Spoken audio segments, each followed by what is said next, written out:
Hi, I'm Lawrence Brownlee, tenor, and I'm here today to talk about composers, specifically black composers, and why they are important.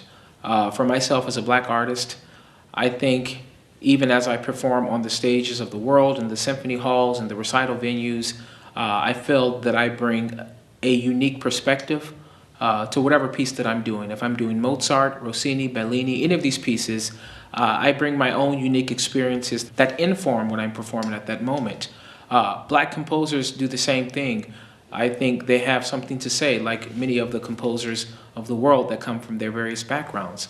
It's important to have a starting point, the experiences that shape your life, how you look at the world. I think those things show up in how you orchestrate things, how you set things to music, how you look at poetry.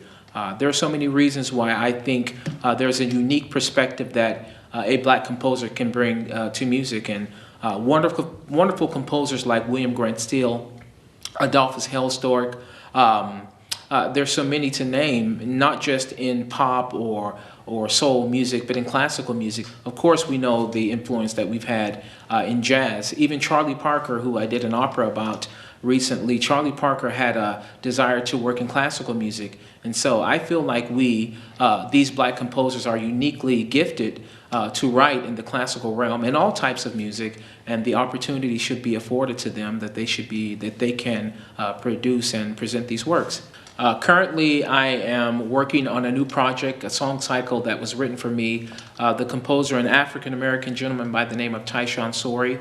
This project came about as myself, Tyshawn, and a lyricist named Terrence Hayes.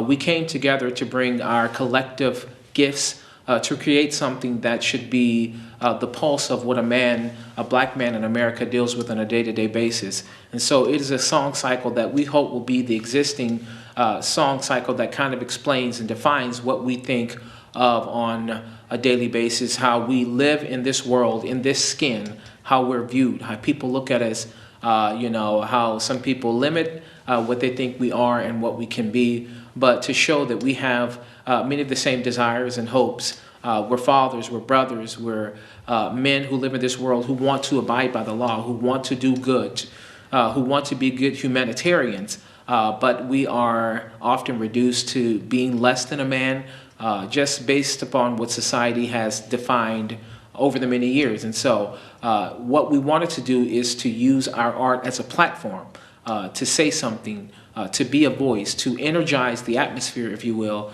with our story so people can understand us a little bit better.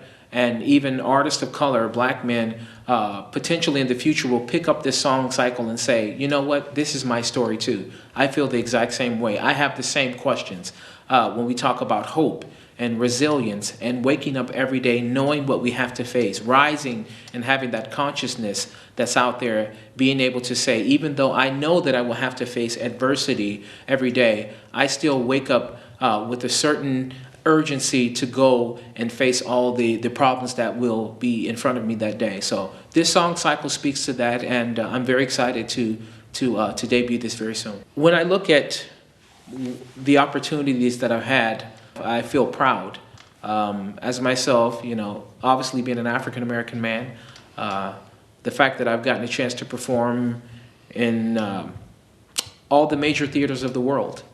And so many people look up to me as a role model, and I say that I'm not a role model.